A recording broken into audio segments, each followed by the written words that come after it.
नमस्कार, गुलिस्तान न्यूज देख रहे हैं। मैं हूं आपके साथ सौरभ चौधरी। जम्मू कश्मीर में लगातार कोरोना के मामले बढ़ रहे हैं। कश्मीर में आज 33 मामले सामने हैं, वहीं जम्मू से आज 14 मामले सामने निकल कर आए हैं। इनमें से उपराज्यपाल गिरीश चंद्र मुर्मू के एक सलाहकार की पत्नी और बेटा कोरोना संक्रमित पाए गए हैं। कल ही वह दिल्ली से जम्मू आए थे। वहीं कश्मीर संभाग में 65 वर्षीय महिला और जम्मू संभाग में 50 वर्षीय वकील की कोरोना से मौत हो गई। प्रदेश में अब तक कोरोना से 23 मौतें हो गई है। इसके साथ ही प्रदेश में संक्रमित मरीजों की संख्या 1668 के पार पहुंच गई है, जिनमें से 1374 कश्मीर से और जम्मू से 294 मामले सामने आए हैं। जम्मू के चट्टा इलाके में शनिवार शाम को संदिग्ध परिस्थितियों में बरामद किए गए किशोर के शव को लेकर उसके परिजनों ने आज सतवारी चौक में प्रदर्शन किया।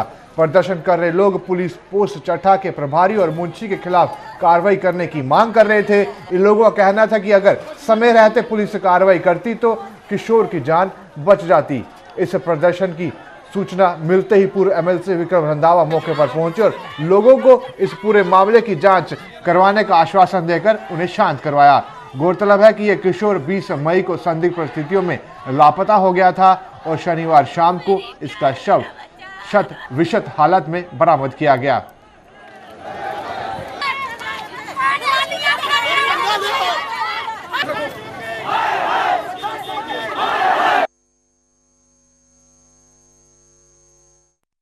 देश के कुछ अन्य राज्यों की तर्ज पर केंद्र शासित प्रदेश जम्मू कश्मीर में भी आज से घरेलू उड़ानें आखिरकार शुरू कर दी गई हैं। बात करें अगर जम्मू एयरपोर्ट की तो यहां आज पहले दिन 11 उड़ानों के संचालन की अनुमति दी गई थी। एयरपोर्ट पर हालांकि ज़्यादा रश नहीं देखने को मिला और कुछ एक लोगों ने ही कोरोना काल की पहली उड़ान का फायदा उठाया। सरकार द्वारा तयशुदा नियमों का एयरपोर्ट पर सख्ती से पालन करवाया गया और पूरी जाँच पड़ताल के बाद ही लोगों को आने जाने की इजाज़त दी गई।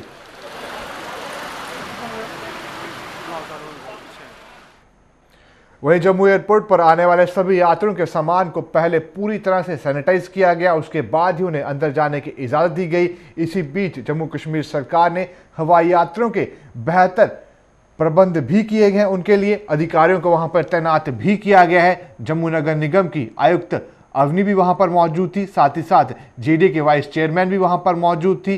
डीसी जम्मू के साथ मिलकर पूरे प्रबंध का जायजा लिया, कामकाज किस तरीके से चल रहा है उसकी समीक्षा की। वहीं डीसी जम्मू ने कहा कि पूरी व्यवस्थाओं की देखरेख की जा रही है। लॉकडाउन के इस दौर में जम्मू में फंसे प्रवासी मजदूरों की घर वापसी के लिए सरकार हर जरूरी कदम उठा रही है। जम्मू से कल यानी 26 मई को बिहार के मजदूरों को लेकर जम्मू से श्रमिक स्पेशल ट्रेन रवाना की जा रही है, जिसके चलते इन मजदूरों की स्क्रीनिंग के लिए एक कैंप लगाया गया। असिस्टेंट लेबर कमिश्नर जम्मू दिव्यानंदा की देखरेख में लगाए गए इस कैंप में इन मजदूरों का पूरा ब्यौरा लिया गया और 1200 मजदूरों को कल यहां से रवाना कर दिया जाएगा।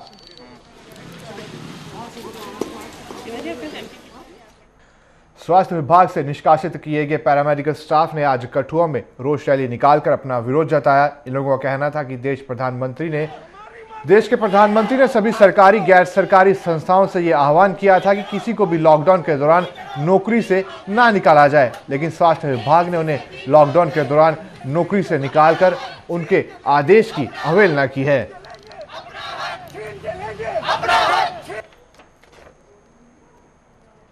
थाना मंडी में प्रशासनिक क्वारंटाइन सेंटर में 2 कोरोना पॉजिटिव मामले सामने आने के बाद पुलिस ने इस क्वारंटाइन सेंटर के आसपास सुरक्षा कड़ी कर दी है। थाना प्रभारी के मुताबिक मेडिकल स्टाफ के अलावा और किसी को भी इस सेंटर के अंदर या बाहर जाने की इजाजत नहीं दी जा रही।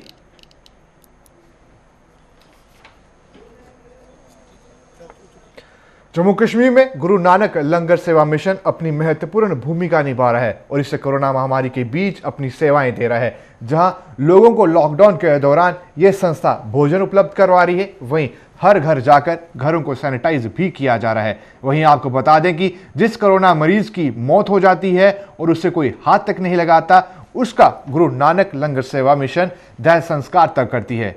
वहीं पूरा जम्मू कश्मीर इस वक्त लॉकडाउन की परिस्थितियों में है। अस्पतालों में एक एक यूनिट खून के लिए मरीजों को जद्दोजहद करनी पड़ रही है। इससे सबसे ज़्यादा मरीज इस वक्त अस्पतालों में परेशान हो रहे हैं। उन्हें हर दिन 10 से 15 यूनिट खून का प्रबंध ये लंगर मिशन संस्था उपलब्ध करवा रही है। ऐसे लोगों को गुरु नानक लंगर सेवा मिशन अपनी सेवाएं दे रहा है और रक्तदान भी साथ ही साथ कर रहा है और उनकी जिंदगियां बचा रहा है। लॉकडाउन में गरीब लोगों के लिए सरकार द्वारा मुहैया करवाए गए राशन को वितरित करने का सिलसिला जारी है। इसी कड़ी में जम्मू की डिप्टी मेयर पूर्णिमा शर्मा ने वार्ड नंबर 1 में कैंप लगाकर ऐसे लोगों में राशन बांटा और भविष्य में भी सरकार की ओर से हर संभव मदद देने का ऐलान किया।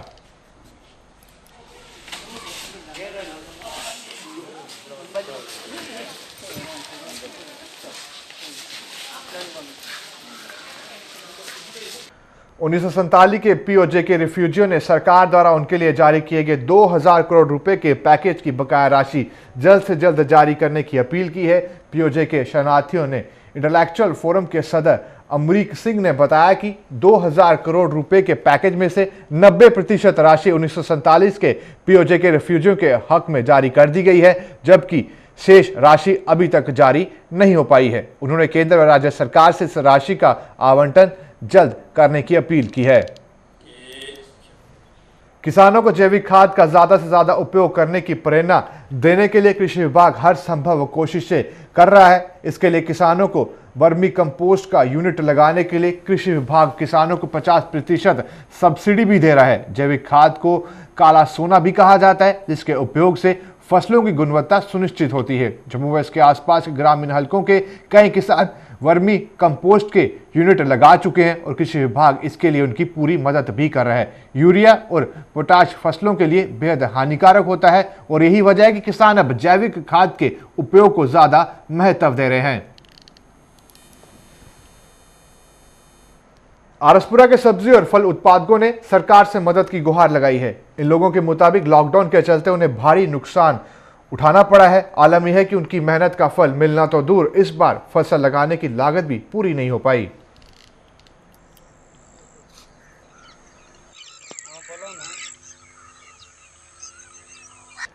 लॉकडाउन के दौरान मालकिन का आदेश न मानने का खामियाजा एक गरीब परिवार को भुगतना पड़ा। मामला उदेवाले का है, जहां स्थित एक निजी स्कूल में चौकीदारी करने वाला यह परिवार दर बदर होकर रह गया है। इस परिवार की महिला का बस इतना दोष था कि वो लॉकडाउन में अपनी मालकिन के घर का काम संभाल रही थी और इसी का मालकिन ने नाजायज फायदा उठाया। इस महिला को स्कूल की मालकिन ने इतना प्रताड़ित किया कि उसके सब्र का पैमाना छलक पड़ा और वो वहां से वापस लौट आई। बस फिर क्या था, आग बबूली हुई स्कूल की मालकिन ने इस परिवार को नौकरी से ही हटा दिया। 10 मार्च गया है स्कूल। खबरों का सिलसिला इसी तरीके से जारी रहेगा। आप बने रहे हमारे साथ, देखते हैं गुलिस्तान न्यूज।